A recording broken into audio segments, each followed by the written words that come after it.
Hey, salut à tous et à toutes. Aujourd'hui, on se retrouve pour ma toute première vidéo YouTube. Et pour cette première vidéo, j'ai décidé d'aborder le sujet des cheveux. Qui n'a jamais rêvé d'avoir des cheveux longs et beaux comme réponse? Aujourd'hui, je vais vous dévoiler les 15 conseils qui fonctionnent et qu'il faut appliquer si vous souhaitez avoir des cheveux qui soient en bonne santé, forts, qui poussent et surtout avoir beaucoup moins de fourches. Donc, c'est parti! Donc, le premier conseil que j'ai à vous apporter, et je pense le plus important si vous voulez avoir des beaux cheveux, c'est d'arrêter tout ce qui est chaleur. Donc, c'est fini tout ce qui est boucleur, lisseur et sèche-cheveux parce que la chaleur abîme vos cheveux, les assèche et les rend cassants. Il faut savoir que si vous n'arrivez pas à tout arrêter, ce qui peut paraître normal quand ça fait entièrement partie de votre routine, vous pouvez du moins essayer de les limiter. Ou sinon, vous essayez d'utiliser des thermoprotecteurs. Pour le boucleur, il existe des techniques naturelles sans chaleur pour boucler vos cheveux. Et pour le sèche-cheveux, privilégiez surtout l'air froid. Deuxième conseil que je peux vous apporter, c'est de ne pas vous laver les cheveux tous les jours. Il faut savoir que dans les produits du commerce que vous achetez, il y a des silicones et des sulfates qui sont des agents chimiques qui vont agresser et assécher vos cheveux. Sur le cuir chevelu, ça va boucher les pores de vos racines, les empêchant de respirer et du coup, ça va limiter et ralentir la pousse de vos cheveux. Sur les longueurs, ça va les assécher et ça va agresser. Donc du coup, il suffit juste de se laver les cheveux une fois par semaine, c'est largement suffisant. Si vous n'y arrivez pas, c'est 2 fois maximum, pas plus. Le troisième conseil que je peux vous donner, c'est d'effectuer des bains d'huile. Ce sont des soins totalement naturels qui sont très bénéfiques pour vos cheveux. Ils apportent plein de choses selon ce que vous souhaitez. Il y en a pour l'hydratation, pour la nutrition, pour stimuler la pousse, contre la chute de cheveux et j'en passe. Donc vous pouvez trouver à votre bonheur. Il faut les appliquer une fois par semaine. Si vous le souhaitez, si c'est nécessaire, selon les besoins de vos cheveux, 2 fois, mais c'est suffisant lorsque vous faites en gros vos shampoings. Vous les laissez poser toute la nuit. Si vous n'avez pas le temps, toute la journée, si c'est vraiment serré, il faut quand même laisser poser 2 heures minimum, mais toute la nuit, c'est l'idéal. Vous rincez le lendemain comme si c'était totalement normal et après vous faites votre shampoing totalement normalement. Pour effacer normalement toute trace d'huile, il faut minimum 2 shampoings. Moi je sais qu'en 2 shampoings ça passe, mais pour des huiles un peu plus grasses, il faut adapter.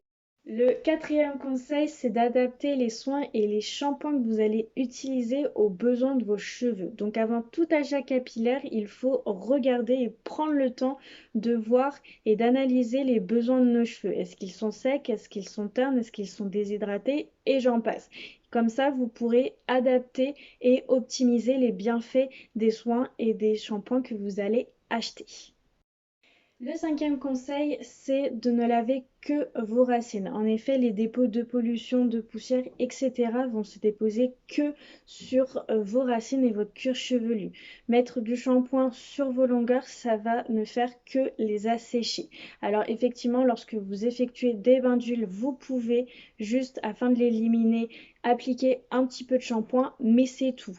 Le reste, elles se laveront lorsque vous rincerez votre shampoing de vos racines. Le sixième conseil, c'est d'effectuer le premier rinçage à l'eau chaude et le dernier rinçage à l'eau froide. En effet, l'eau chaude va permettre aux pores de votre cuir chevelu ainsi qu'aux écailles de vos cheveux de s'ouvrir pour une pénétration plus optimale du shampoing et de vos soins. Et l'eau froide va permettre justement de refermer les pores de votre cuir chevelu, limitant ainsi les dépôts de pollution et de poussière et va aussi refermer les écailles de vos cheveux, du coup en fermant plus facilement le soin ou les soins que vous avez appliqués sur vos longueurs. Septième conseil que j'ai à vous donner, c'est de ne pas vous brosser les cheveux lorsqu'ils sont mouillés. Il faut savoir que l'eau rend vos cheveux beaucoup plus fragiles et beaucoup plus élastiques que lorsqu'ils sont secs. C'est pour ça que lorsqu'ils sont mouillés, on a cette impression qu'ils sont plus longs, mais ce n'est qu'une impression. Ce qu'il faut faire pour ne pas les abîmer, vous les brossez avant d'aller à la douche et après vous attendez qu'ils soient entièrement secs pour les rebrosser. Vous verrez qu'il n'y aura aucun nœud. Et lorsque vous brossez vos cheveux, vous pensez bien à utiliser une brosse adaptée à vos cheveux, c'est-à-dire souvent une brosse en poil de sanglier ou un peigne en bois. Il faut éviter tout ce qui est plastique et lorsque vous brossez les cheveux, vous partez bien des pointes et vous remontez au fur et à mesure afin de ne pas accumuler de nœuds lorsque vous partez de la racine et du coup éviter de casser vos cheveux. Si le nœud est trop gros pour enlever à la brosse, vous prenez votre mal en patience et vous l'enlevez avec vos doigts. Huitième conseil que j'ai à vous donner, c'est de bien essorer vos cheveux avant d'appliquer un soin quand vous êtes sous la douche. Que ce soit après shampoing, soin ou masque, il est préférable d'essorer vos cheveux tout simplement parce que si vous ne les essorez pas, la pellicule d'eau qui sera entre votre soin et votre cheveu va faire glisser votre soin mais ne va pas le faire pénétrer. Donc du coup, vous les essorez. Donc moi, je les essore à la main, mais vous pouvez les essorer aussi bien un peu avec une serviette pendant 3 ou 4 minutes et après vous appliquez votre soin, ça permettra qu'il pénètre beaucoup plus facilement. Et aussi essorez vos cheveux doucement et délicatement quand vous sortez de la douche. Fini le frictionnement de vos cheveux, ça ne sert à rien, ça ne fait que les abîmer. Le frottement les abîme.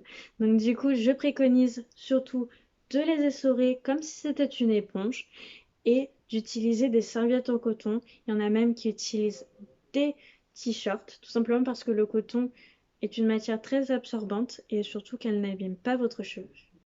Neuvième conseil que j'ai à vous donner, qui est aussi important, c'est de vous couper les cheveux toutes les 12 semaines, c'est-à-dire tous les 3 mois. Rien ne sert de couper des 1000 et des 100, il suffit juste de couper 1 cm, 2 cm maximum et vous en profitez aussi pour vous faire vos fourches.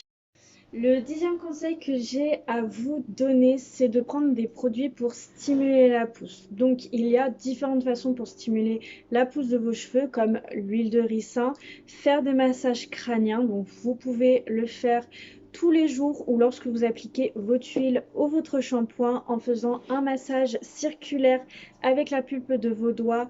Tout ça pendant 3 à 4 minutes. Vous pouvez aussi utiliser des masques à la moutarde et vous pouvez aussi prendre des compléments alimentaires. Moi, je suis pour et contre parce que si vous voulez juste faire une pousse un petit peu saisonnière, juste une fois de temps en temps, il y a des contre-coups après. Après, si vous voulez juste le prendre sur des longues durées, vous pouvez. Là, par contre, ce sera très efficace. Le 11e conseil que j'ai à vous donner, c'est de limiter, voire de supprimer totalement de votre routine les produits contenant des sulfates et des silicones. Ce sont des agents chimiques qui vont agresser et assécher votre cuir chevelu ainsi que vos cheveux. Ils sont faciles à reconnaître, les sulfates sont marqués sulfate dans les ingrédients et pour les silicones, ce sont les mots composés avec icône, iconol et siloxane à la fin. Les silicones et les sulfates vont juste permettre au shampoing de mousser et au soin juste d'enrober votre cheveu et de vous faire croire que vos cheveux sont beaux, en bonne santé, brillants, etc. Mais ce n'est qu'une enveloppe. Ils ne rentrent pas du tout dans le cheveu et à force, ils vont justement empirer la situation de votre cheveu. Le 12e conseil que je peux vous donner, c'est de protéger vos cheveux du soleil, du vent, de l'eau de mer ainsi que celle de la piscine. Il faut savoir que le vent et le soleil vont assécher vos cheveux, que le sel de l'eau de mer ainsi que le chlore de l'eau de piscine vont faire exactement pareil mais vont être un petit peu plus agressifs que les éléments naturels. Donc pour ceci, il faut protéger vos cheveux avec un chapeau pour le soleil, une écharpe ou les attacher contre le vent. Et après, pour tout ce qui est eau de mer et eau de piscine, soit vous mettez un bonnet, soit vous faites des soins, donc des bains d'huile ou des soins naturels sous la douche après votre baignade. 13e conseil que j'ai à vous donner, c'est d'éviter tout ce qui est coloration et décoloration, tout simplement parce que dans les produits comme ceci, il y a de l'ammoniac. Même s'il y a des colorations maintenant qui sont sans ammoniac, elles restent quand même très agressives pour vos cheveux et les assèchent. Après, il existe maintenant des techniques naturelles comme le henné pour donner une coloration à vos cheveux, donc privilégiez plutôt cette technique-là. L'avant-dernier conseil que je peux vous apporter, c'est de vous brosser les cheveux matin et soir. Il faut savoir que tout au long de la journée, vous perdez des cheveux, de la poussière et de la pollution, ainsi que d'autres cochonneries vont se déposer sur vos cheveux. Donc le fait de les brosser matin et soir va leur permettre d'éliminer le surplus de pollution, de poussière, etc.